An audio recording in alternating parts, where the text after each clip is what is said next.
I have this special guest today, and she's special because she is my blood sister. Let's go. Hi, Kirell. Hey, girl. So, just for you guys to know, her name is Kirell, and when I tell you this girl is bomb, she is bomb.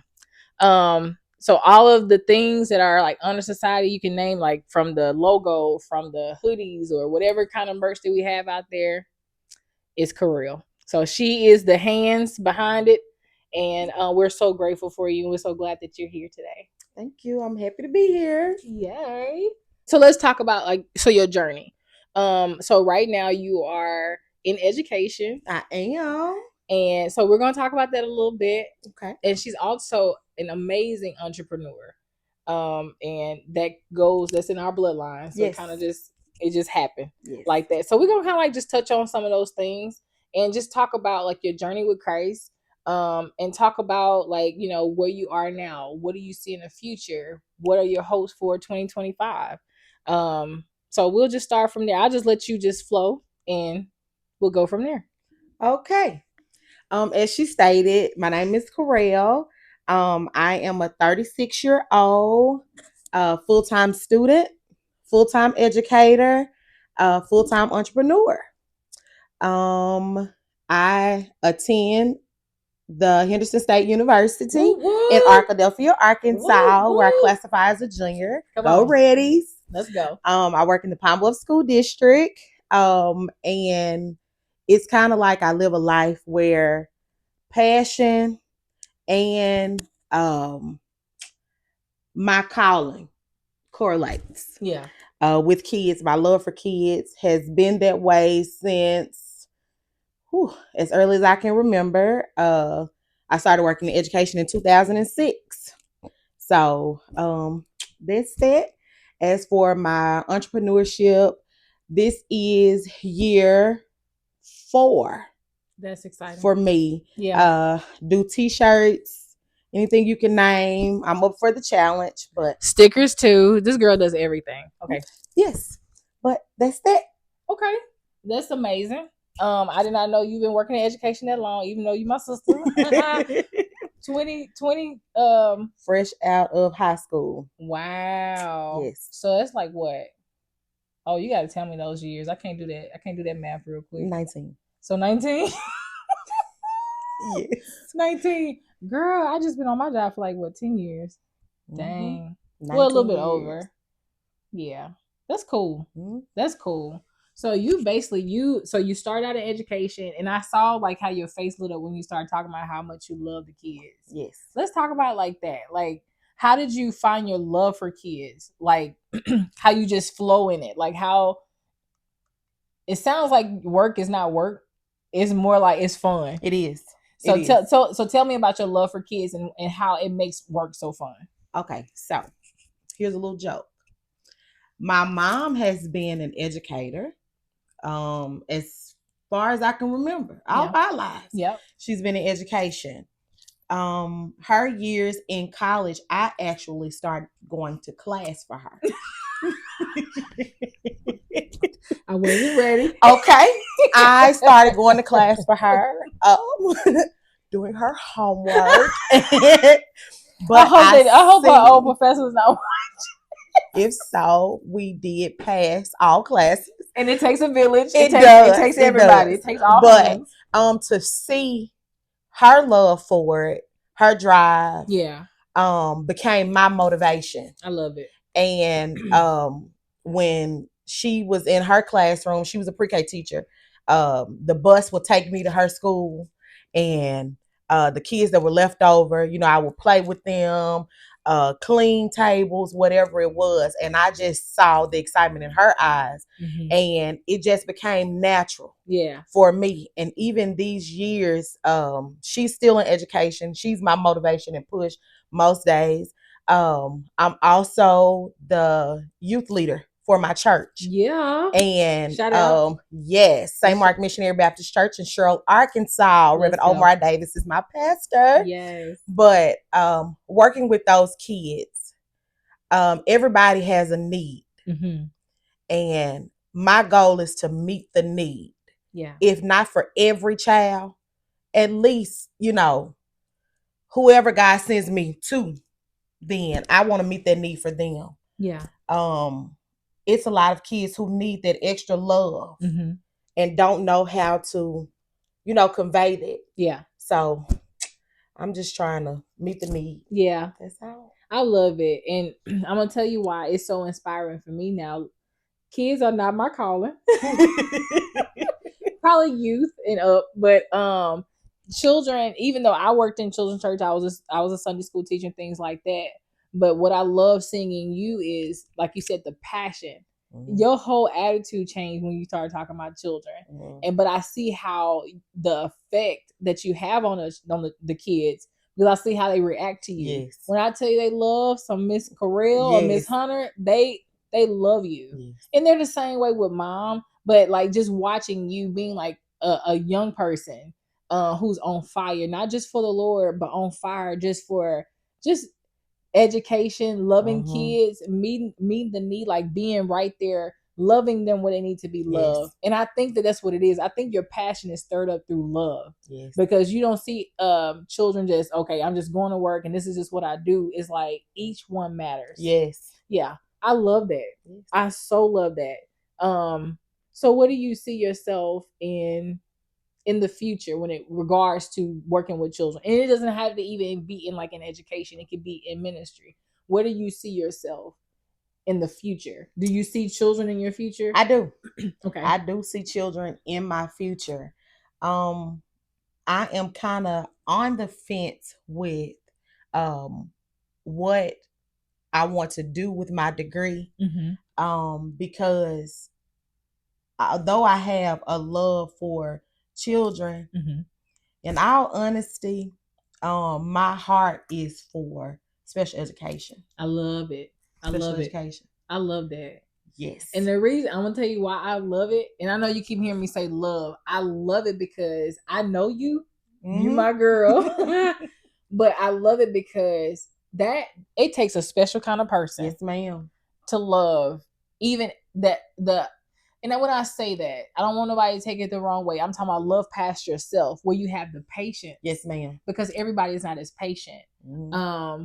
Like caregivers, or even in daycares, or even different places, they're not as patient and as loving with children with special needs. But to say that that's your calling and that's what you believe that you're called to, that's admirable. Like, and that's it's a amazing. lot of people. It's a lot of people at work that say the different kids seem to cling to you. Those are your favorite kind of people. And right. In honesty, it is. Yeah, it is. Yeah. That's so good. That's so good. I think that even being like that, you take a lot of the stress off the parents. You take a lot of the stress off the people who are caring for these children, because it is hard to trust people. Yes, ma'am. Outside of your household, and to say, you know what, is this person going to take care of my child? But I've seen you work. I've seen you do your magic. Ma'am. So I already know that God has truly gifted you with this special calling, yes, ma'am, to work with not only children but also children with special needs. So yes, that is so amazing. Yes, ma'am. All right, so let's talk about ministry. Let's talk about you and the youth group. Okay. Y'all just recently had, I don't know, it was Christmas. I think it was like a Christmas something y'all had, like you had the choir, y'all had to sing and stuff like that. So I saw that was amazing. Yes, ma'am. Let's talk about the youth. Talk about what y'all have going on now. Okay. Well, for the new year, well, it started last year. I want our youth to be more involved, but I want it to be a want for them. So, I make it my business to make it fun, but not only fun, but I want you to gain a wealth of knowledge, knowing that living on this side for Christ is fun. Yeah. It is the end thing. Right. You know what I'm saying? And just kind of being the person that I needed and I wanted when I was coming up, being that person for them, that safe space, that secret place. Right. I have a lot of parents that come to me and say, my baby will tell you stuff, but they won't tell me. But being their go-to, right? And not just for show, Yeah. But because it's something that I really, really want to do and I'm really, really passionate about. But for the youth, just making Christ fun, you know, and I require them to do just like at school, papers, Bible study. These things are mandatory. Yeah. Sunday school, Yeah. mandatory. Yeah. We have lots of fun. We do Bible feud. It's like Family Feud. Yeah. But on Wednesday nights, we have to stand and give a report on things that we learned. Yeah. We're doing our church. We published a 30-day devotional. Yeah. And it was members in the church, and we were able to contribute to those things. So I That's awesome. wrote a few myself. That's awesome. So you're writing. You're a writer too. Yes. Okay. We just learned all new stuff. This is my sister, y'all. Yeah, I'm learning right now. Yes. Just like y'all are. But that's amazing too. So we wrote the devotionals, and what we do is we go through those devotionals together. So good. Yes. That is so good. Yes, ma'am. So even like just with you sharing that, what I'm taking from that is you are not just a youth leader, but you're actually holding them accountable. Yes. And saying, you know what, we don't want just the title of being a youth group at a church, but we're actually doing the work. Yes. And I love that. And I don't know why this is coming to my mind, but Kayla, she behind the camera, so she know what I'm talking about. But they're walking like I talk it. Yes. So that's secular, but our church also has a song that somebody's saying it in the song. But you're basically teaching them to walk it like you talk it. Like correct. I'm not just what am I trying to say? Like proclaiming to be a Christian or a young a youth that's on fire for the Lord, but I'm actually living this. Yes. So not only are you teaching them, but I love this because they're teaching other people. Yes. And even for parents to come back and say, hey, what you're doing with my child is so amazing. Like yes. they feel comfortable with you. And even if they don't want to share with me, I'm just glad they're talking to somebody. Yes. That's huge. Yes. Like that's a win. Yes. That is so, you are so inspiring. Ma'am. Yes, ma'am. Girl, you better teach these babies and encourage them. I am. Yeah. I love that. Thank you. Okay. So we talked about education, talked about the youth group, even about you writing a devotional. Wow. So we're going to have to share all these deets at the end. Yes, ma'am. So everybody will know how they be able to purchase, be able to connect with you. Yes, so I'll make sure they have all that stuff at the end. Yes, but I do want to ask you this. So we talked about what you're passionate about, but let's talk about like even your younger self. So right now where you are, spiritually, mentally, on fire, all those things. What would you say to your 16-year-old self? How would you encourage her? There is a quote that I have fallen in love with, and the author is anonymous. I'm not sure, but it is.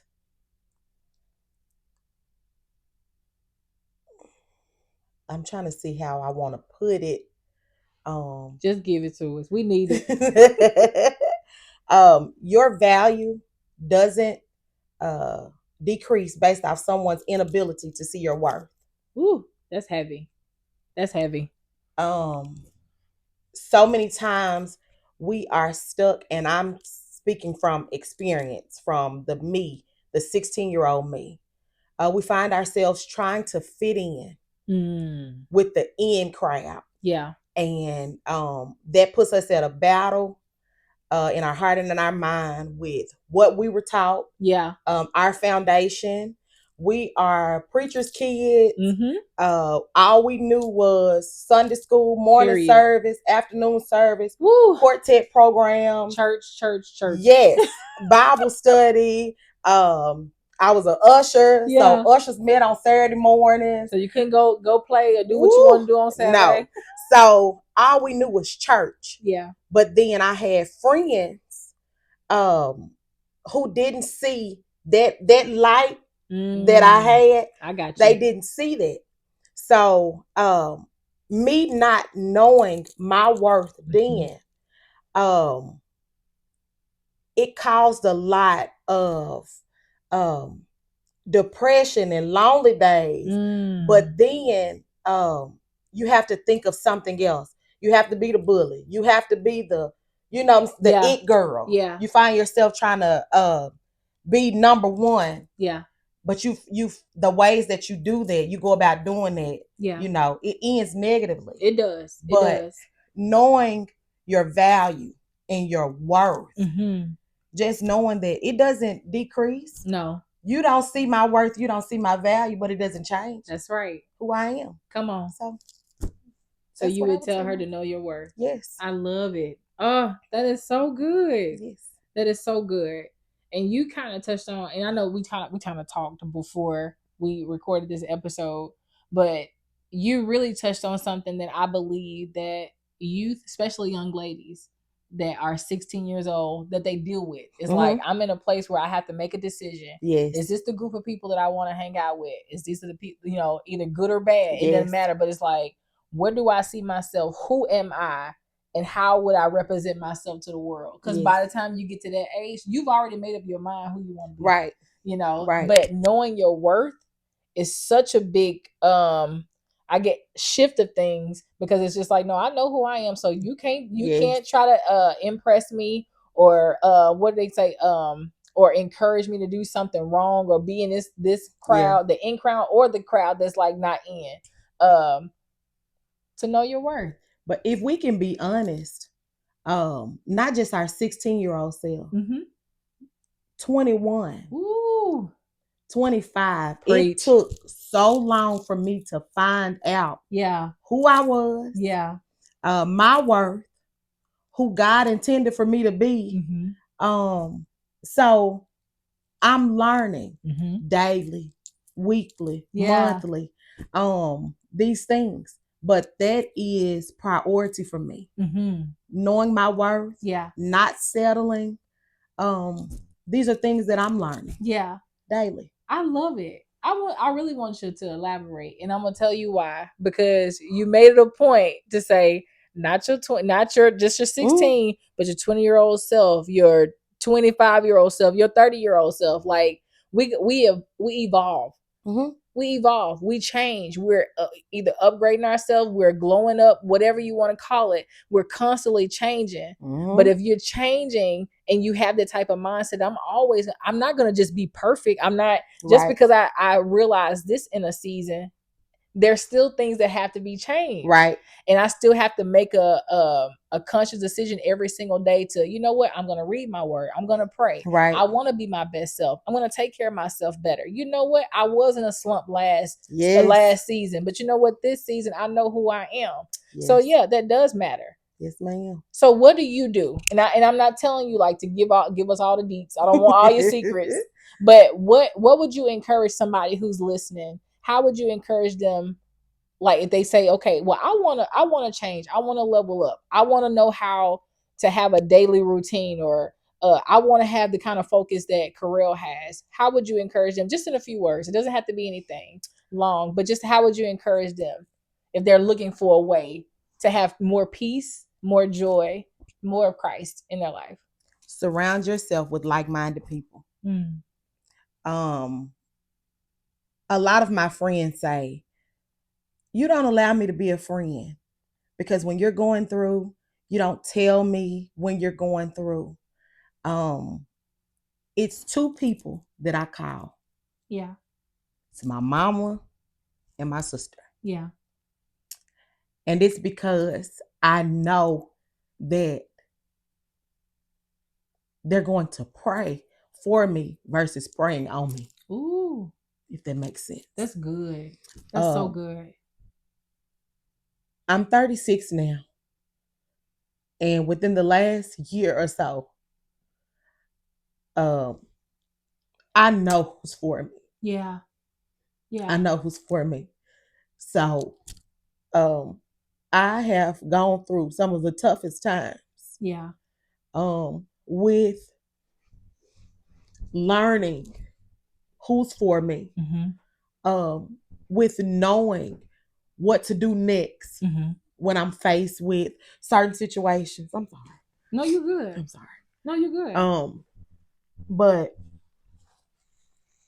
real situations reveal real people. Ooh, say it again. Real situations reveal real people. Real people. Some people just want to know to have something to tell. Then there are some people who's willing to get in the ring with you. That's it. That's it. And surround yourself with like-minded people. Yeah.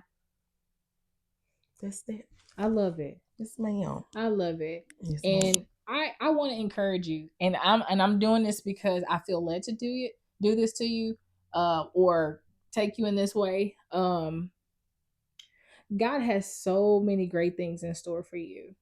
And I'm not saying that because you are my blood sister. I'm saying this because I see so much passion and so much love that you have for people. But I also feel like people have not given that to you in return. But I truly believe that you're entering a season, entering a year of more community, more love, more true friendships than you've ever seen before in your life. I truly believe that the Lord wants to show you through people how much He loves Kirell. Because you're so giving. And even like we talked about, even like your passion for special needs children, all these things. I think what people forget that the strong people need somebody too. Yes.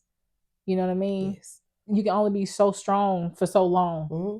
But I believe that this is going to be your season and your year to just rest and have peace and not always be the strong one, the one that everybody looks for to be a leaning post or a soundboard.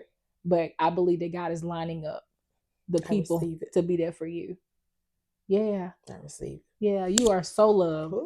Yeah. You are more than you know, and you're so beautiful. Ooh, I'm so glad you came. I'm so glad that you're on here today talking to us. And you shared all these great things. So let's talk about your entrepreneurship. Let's talk about your business. Ooh. Let's talk about it. Let's talk about it. All right. My business name is Creative Educator, J2911. What does J2911 mean? My favorite scripture, for I know the plans I have for you, says the Lord, plans to prosper you and not to harm you, to give you a hope and a future. Yes. Creative is spelled with a K. Because all of my siblings and myself, our names begin with a K. Thank you, Mom. I am Thank you, Mama. Educator, and my business was started on January 19th. Whoa, whoa. My sister's birthday. Hey. And it's so much behind it. It's so much behind it. That is so sweet. It is. Did I not know that? Did I know that already? You did not. Real. Oh.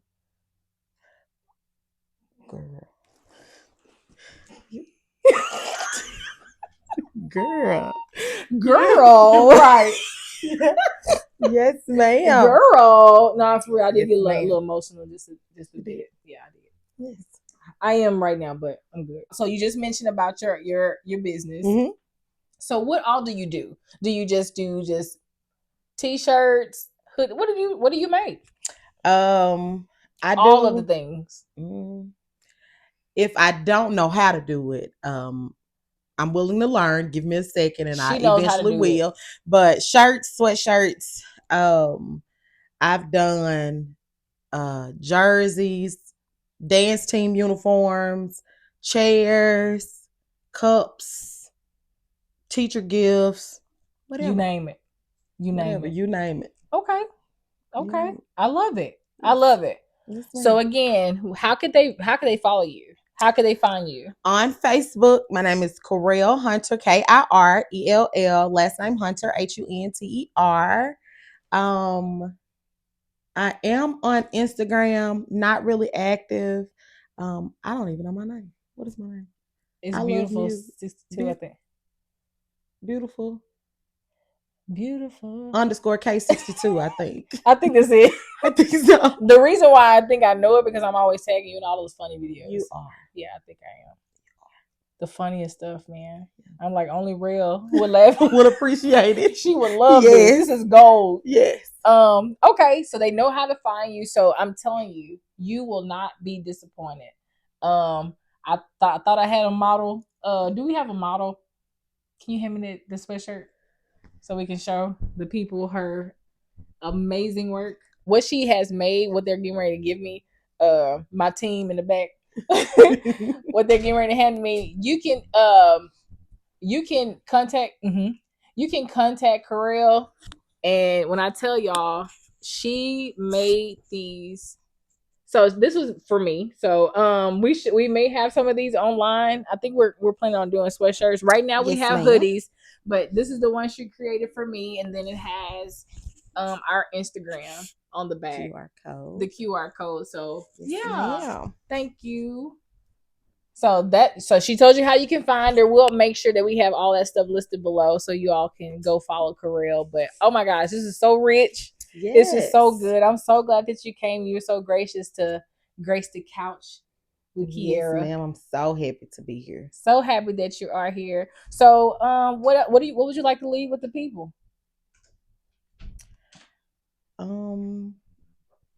I would say, in this new season of your lives, step out of your comfort zone.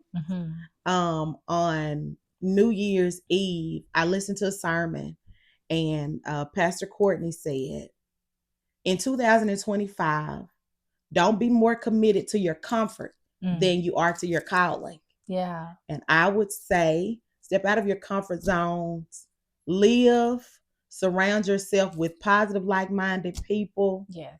And that very thing that you are doubting or walking in fear, walk in faith. Yes. Go for it. That's so good. Yes, ma'am. That is so good. Oh, this is just so good. Oh, I think I'm gonna watch this again because I need to. I need this. Yes, ma'am. You have blessed me. I wanted to touch on some other things, but I think the people got what they needed. Yeah. Thank you so much, Kirell. I love You're welcome. I love you more. Thanks for having me. So glad you're here. All right, y'all. That's a wrap. Peace.